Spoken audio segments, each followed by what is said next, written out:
Ever since Amanda Agana started running track here at Fayetteville High School, she has been turning heads. As a freshman, she broke the school record in the 800-meter race, but as you'll find out, her story goes beyond her impact on the track. Welcome to the showcase here in Atlanta, Georgia at Piedmont Park. Nicole Muracco here, John Nelson there. The Decatur High School Athletic Department has seen a lot of change over the past 2 years. It is packed here at the Northwest Arkansas Mall as fans are getting the chance to meet the #1 ranked Arkansas baseball team.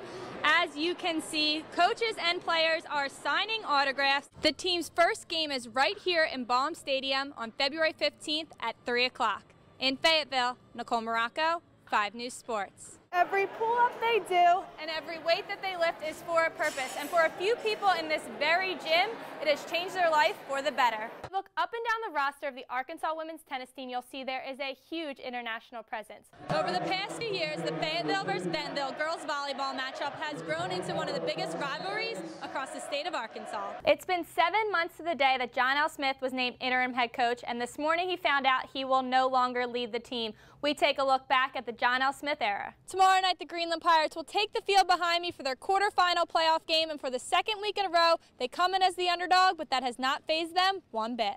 Up next, we're headed to Hattiesburg, Mississippi, where we'll take a look at William Carey University. So make sure you join us next week for the showcase. The series is a time for the players and coaches to evaluate the areas that need improvement in order to start their spring season. The Arkansas women's volleyball team is off to one of their best starts in program history. They even taught me a little bit. Let's see if I can get it.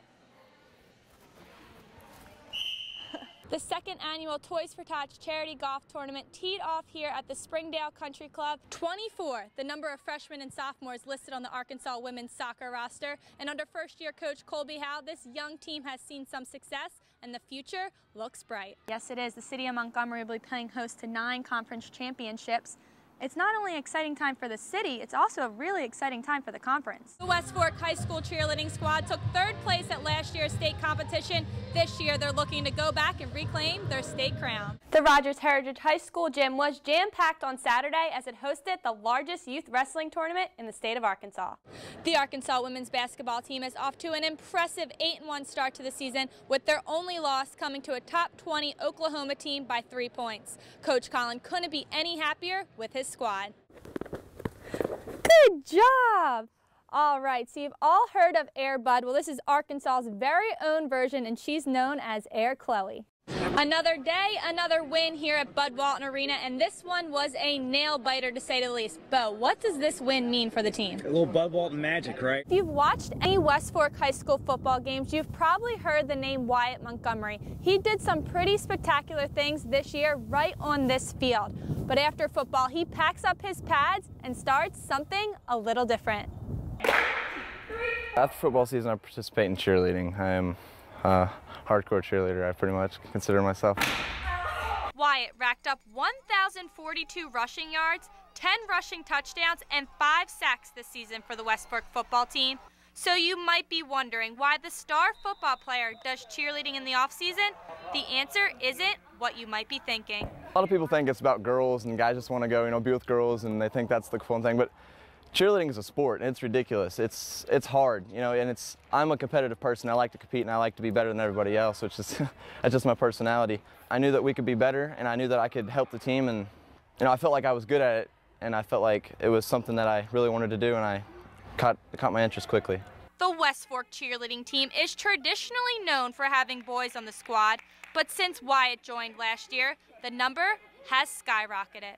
Because of Wyatt, we had 6 boys this year versus just 1 or 2. Out of those 6 boys, 4 are on the football team and 1 was a former player.